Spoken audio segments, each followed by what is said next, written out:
what successful people do is they spend money to save time. Unsuccessful people spend time to save money. You are all focusing on people who have a lot of free time. That's the problem. Most important business lessons I've learned from my coach. When you hit this level, you think you're at the top of the mountain. You're actually just at the bottom of the next mountain. From doing this, I started to learn and figure out how to do brand strategy. And then my prices went through the roof. Most of you don't know how to write or create content or create offers because this is blurry. I don't know who I'm talking to. And if you stick with me for the rest of this, not only will I teach you how to make money, you'll do this in the most painless, easy way possible.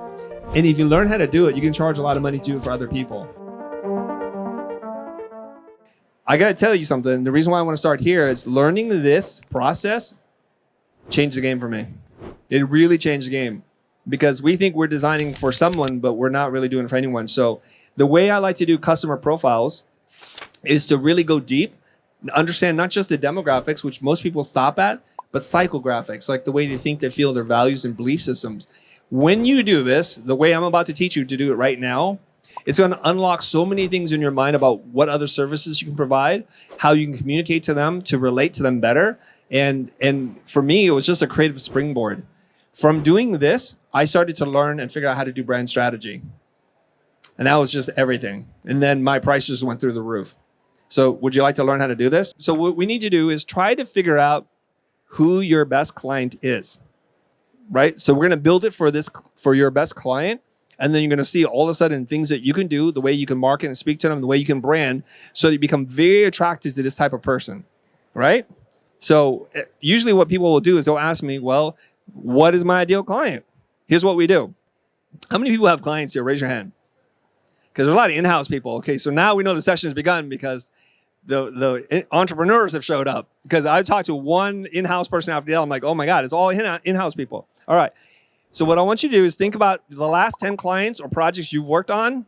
Which ones gave you the most joy? Like, just think about like, oh my God, if I could just do one more project like that, I'm going to be so happy. I would have paid that person to do the work. That's how happy I was. Number 2, was it financially good for you? Did you make money on that, right? Are you aligned also in their mission? So creatively, really cool people. I made a lot of money. That's a trifecta. So just scan through your mind the last 10 clients or projects you worked on. And you're like, God, if I could just get more of them, life would be so, so good. And you're going to remember this moment because we're going to design it for you, okay? Remember, they have to have money. Some of you like to target broke people. And you're like, well, they can't afford me. I'm like, I wonder why. Because they broke is why.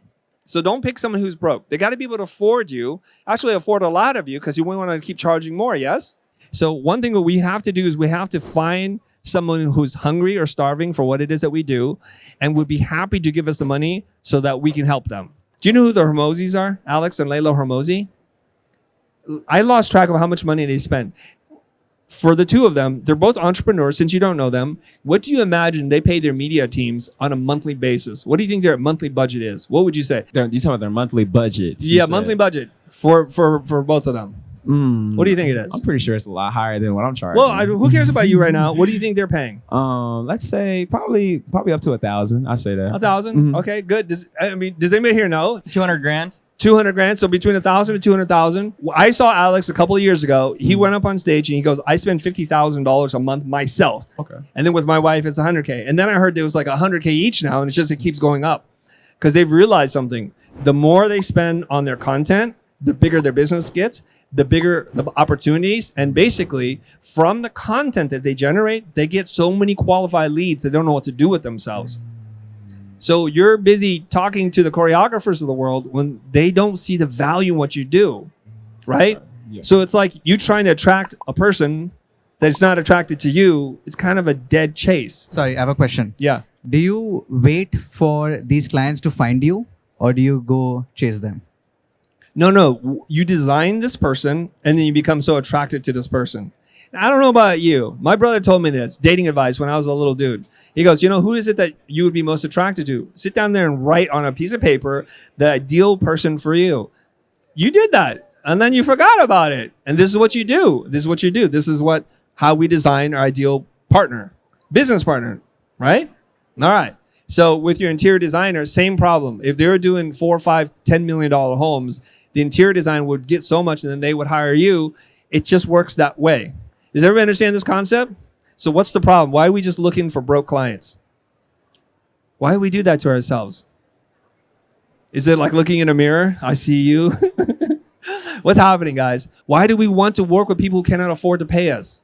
Okay, so what Gabby is saying, we like to work with people that we feel are aligned with us in terms of taste, creativity, but those same people don't have money. Yeah. Because you know why? Because we don't have money. Because Yeah. we're just aligned. We're perfectly aligned. Yeah. So what are we going to do? Chicken and egg. In addition to that, Yes. I like to help small businesses and help them grow so that they can have like the business that they really want. I love that.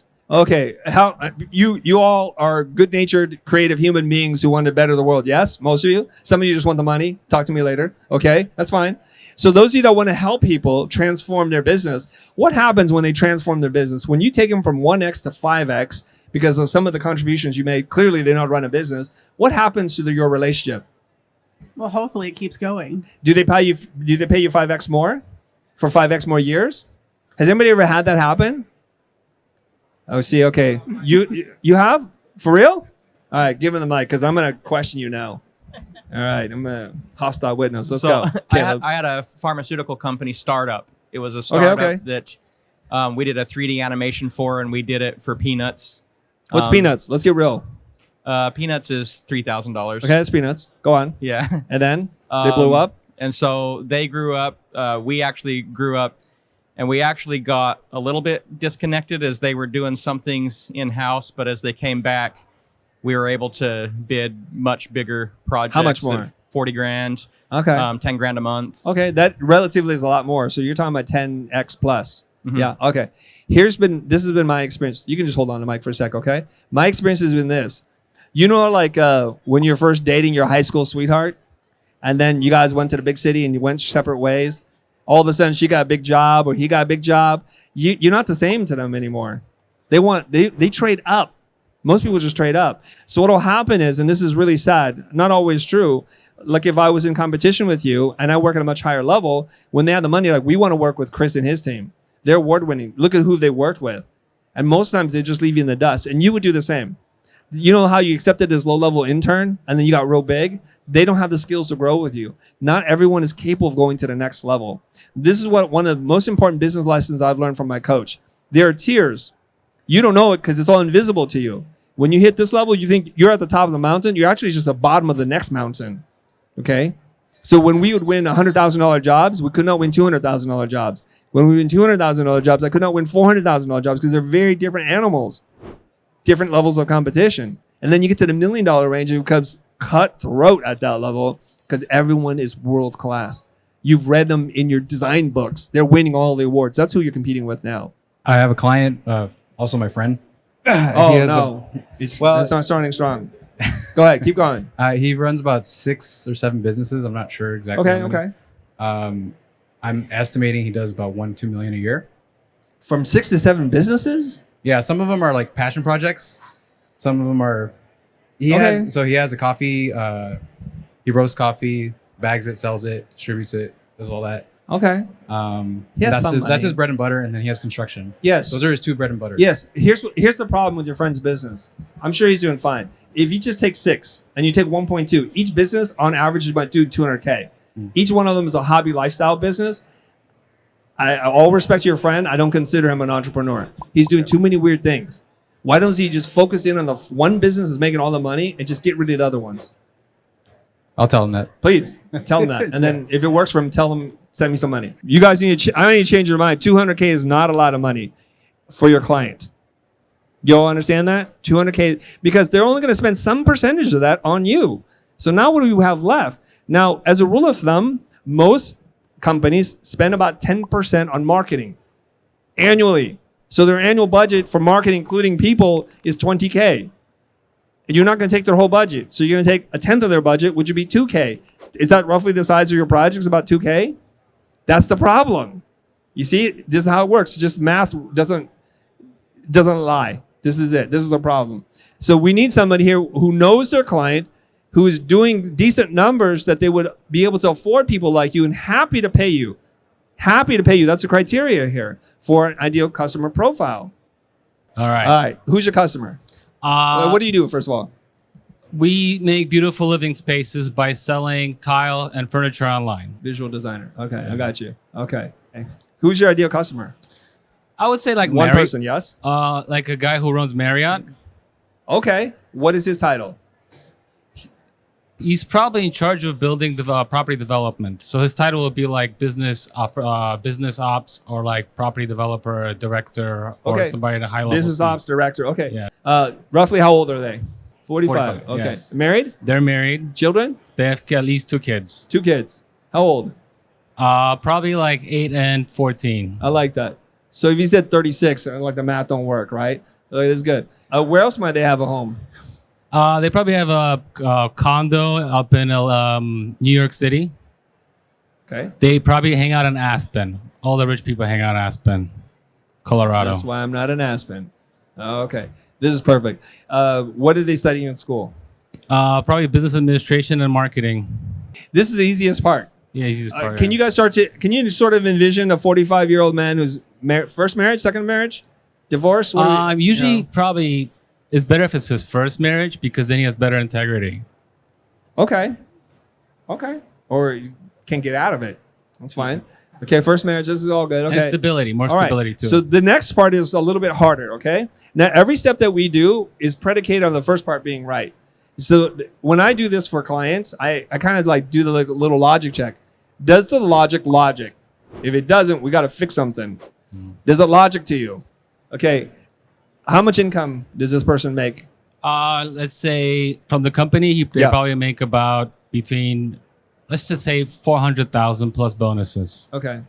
When you understand the kind of crap they've had to deal with, you hate them a little less. So this is why it's really important to build a really good profile, because we develop empathy for them. My God, I just walked in the door. I'm a trustworthy person. I would never overpromise and underdeliver. But every other person who's been in front of Ron has done that to him. Can you understand? So I'm going to be extra sensitive about this so that they understand I'm not here just to get money from you. Most of you don't know how to write or create content or create offers because this is blurry. I don't know who I'm talking to. How many times do we have to get each one of you to nail into one person? Even Greg was trying to change the profile on me. But here's something real interesting. When we gave him a name, he started to stick to it. This is the power of being hyper-focused in serving a specific type of client. So would you rather, for the rest of your life, chase people who are barely scratching at this, or get 3 or 4 of these types of clients?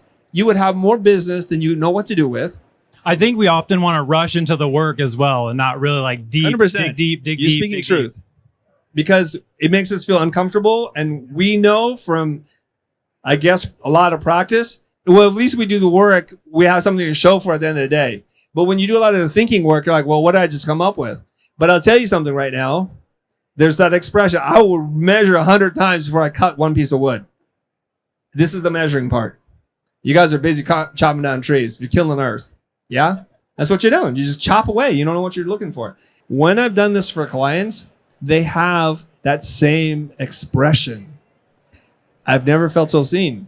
I've never felt like I've understood our clients before. How'd you do that? Or they'll say something like, you've done in 30 minutes what we've been unable to do in the last year. That's a real statement that somebody has told me. Your value in their mind has gone through the roof. Now, when you see the bill, you'll understand why. Yeah? I don't know this person, but I know enough people like this that once I get enough information, I can build the rest of the profile. And all of you can do that too, because you have this beautiful thing. No matter what discipline you're in, you have this thing called imagination. Yeah? Once we have enough, we can project forward.